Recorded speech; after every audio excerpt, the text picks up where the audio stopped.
Shabbat shalom. Shabbat shalom. Thank you. Chodesh Tov, everyone. Mazel Tov again, Ryan. It's not exactly every B'nai Mitzvah student's dream to be called to Torah on Parshat Tazria when we read about the detailed and rather grotesque particulars of a certain biblical affliction. Yet you asked important questions, you offered thoughtful answers. The bulk of this week's Torah portion discusses how to diagnose and deal with people or objects infected with tazra'at, a condition that has no true contemporary equivalent, though we translate as leprosy. And the book of Leviticus as a whole is primarily concerned with different states of impurity, and the different methods of maintaining or restoring ritual purity.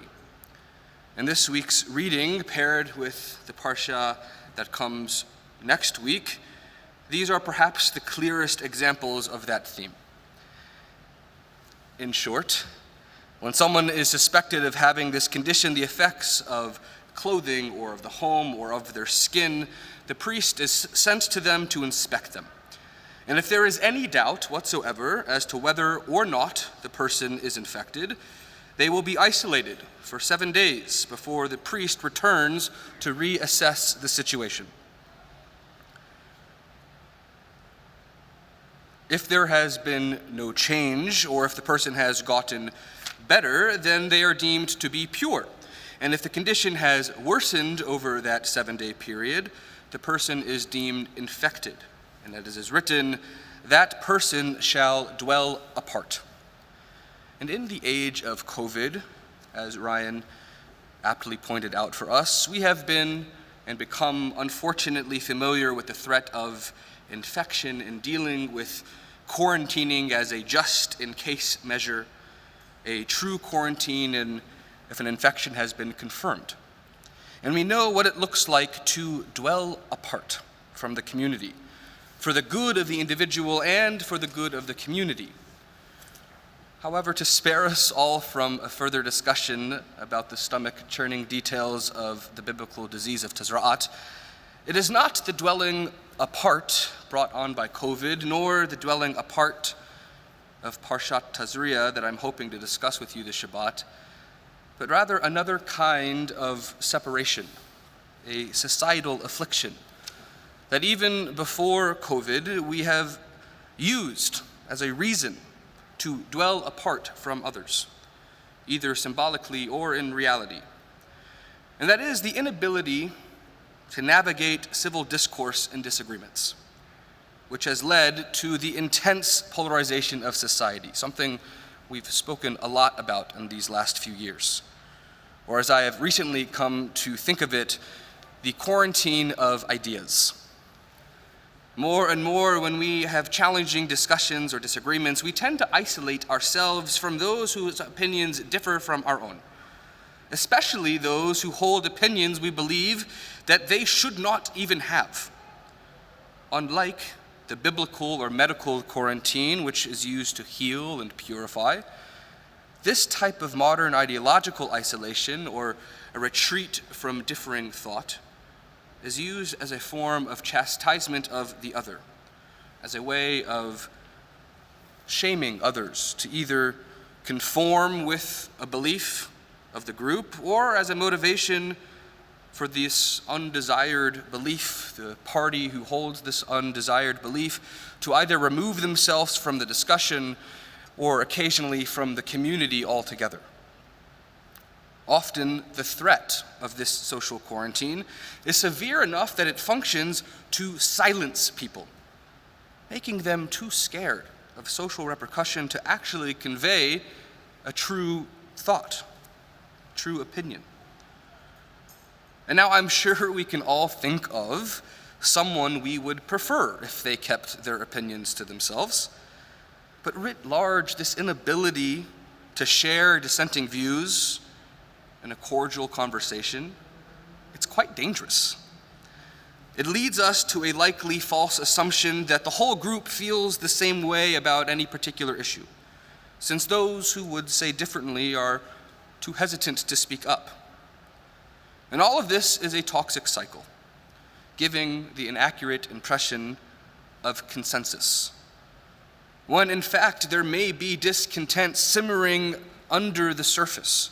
This can lead to the creation of factions within a community and the building up of a resentment that eventually has the potential to break down communal structures and undermine the overall health of a group.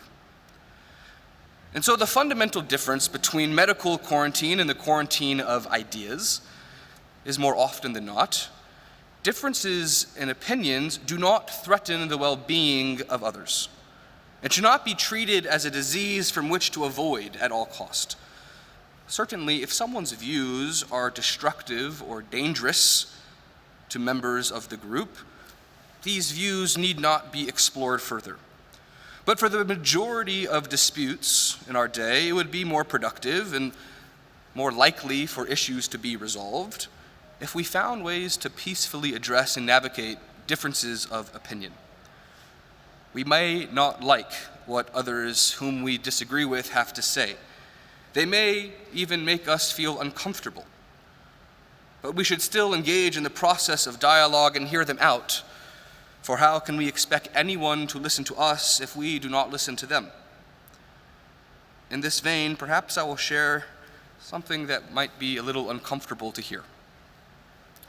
There's a bit of a paradox in the progressive Jewish world about who we are and how we define ourselves. We, as Reformed Jews, pride ourselves on being inclusive and welcoming, perhaps more so than any other stream of Jewish communal life. Yes.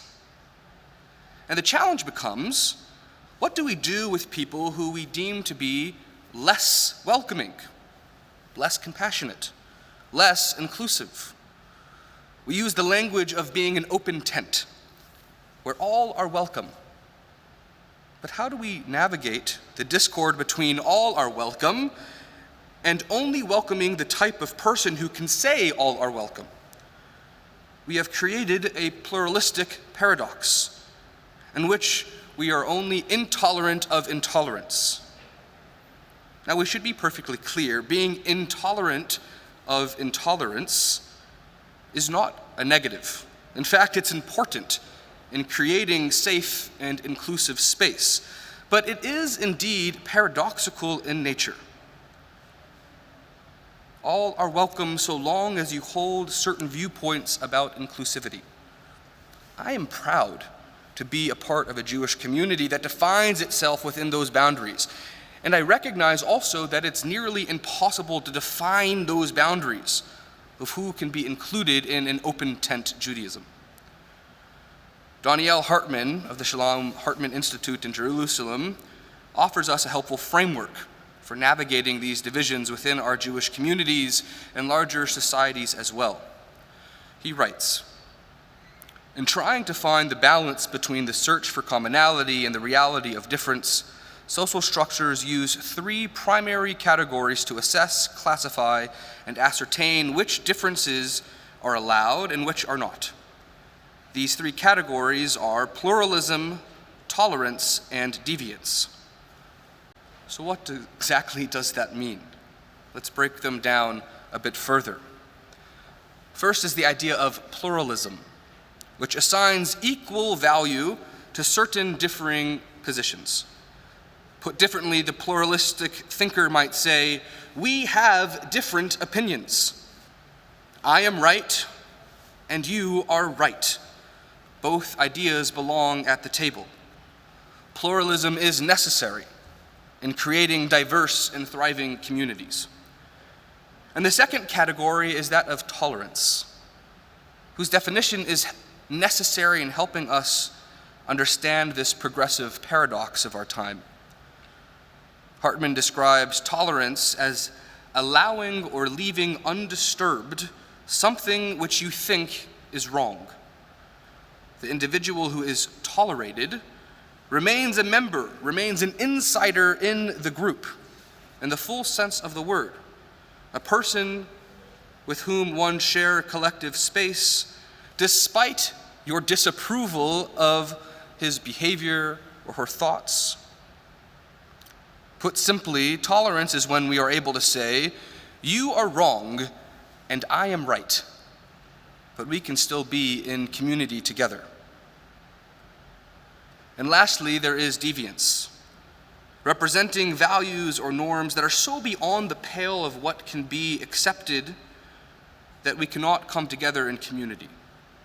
That is, conduct about which something must be done, whether through excommunication, public rebuke, or forcible removal of certain individuals or groups of thought from a community. Understanding how a community defines deviance is crucial to its identity. And to be sure, there are ways of thinking, bigoted, racist, anti-Semitic, or other hate-based groups of thought that are wrong and should be guarded against in any community. And even in these bigoted and hateful cases, isolating those who hold these viewpoints does not actually fix the problem. It simply pushes the issue out of sight, saying, "Not in my community." And that is often a fair enough response.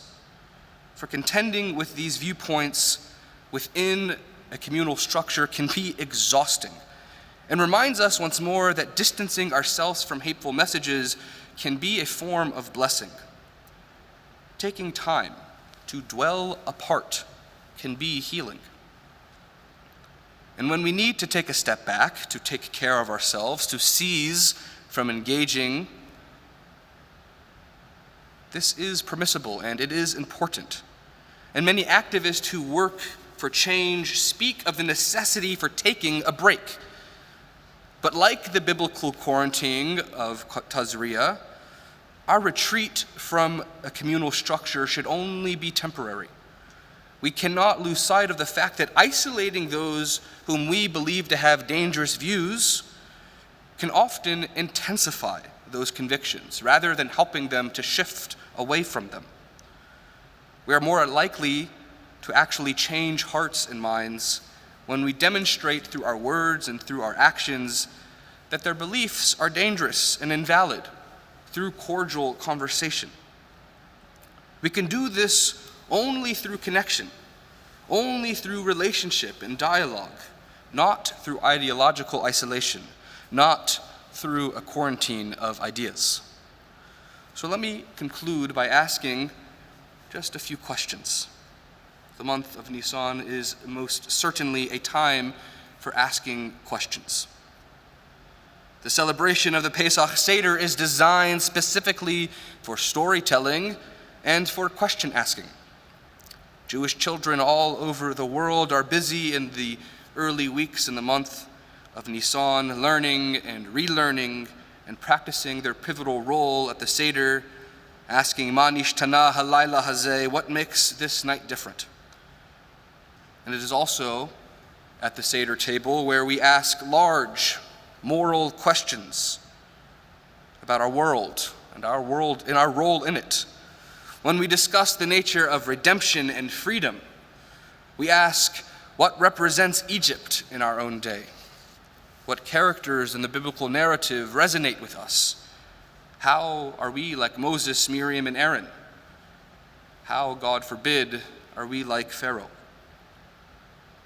In preparation for Pesach, I encourage you to put more thought into preparing the questions that will be asked around the table than what the table will look like. Ask yourself and your family, about what are you a pluralist? Whose differing views do you include as valid expressions to be celebrated side by side? And about what are you tolerant? Who are the people with whom you can still break matzah regardless of your conflicting views and behaviors? And perhaps most importantly, where do you draw the line of deviance? What is the boundary of thought that must not exist within a community that you call your own? There is much to consider this year for Pesach.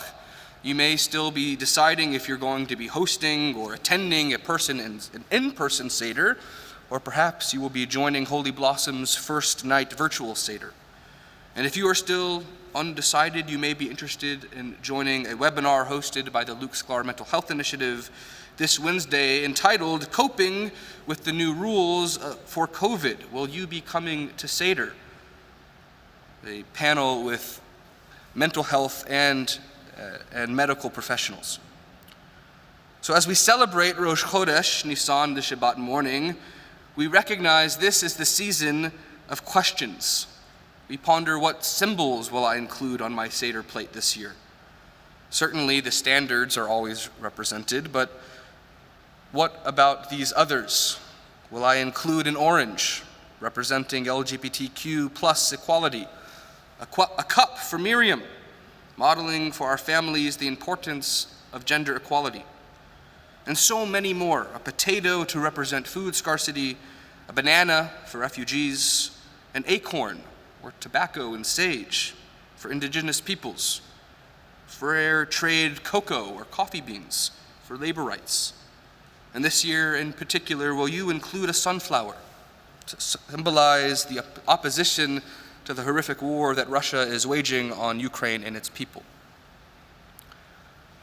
As the new month begins, we are reminded to gather our questions. Together with our matzo ball soup and the brisket and the roasted veggies, let us set a menu of thoughtful and reflective conversations at our Seder tables. How have you engaged with differing points of view this year? How have you created respectful discourse? And in this festive time, may we have the strength to realize that while sometimes the difference of isolation is necessary, so too is drawing near, once more, to our diverse and nuanced community. Shabbat Shalom.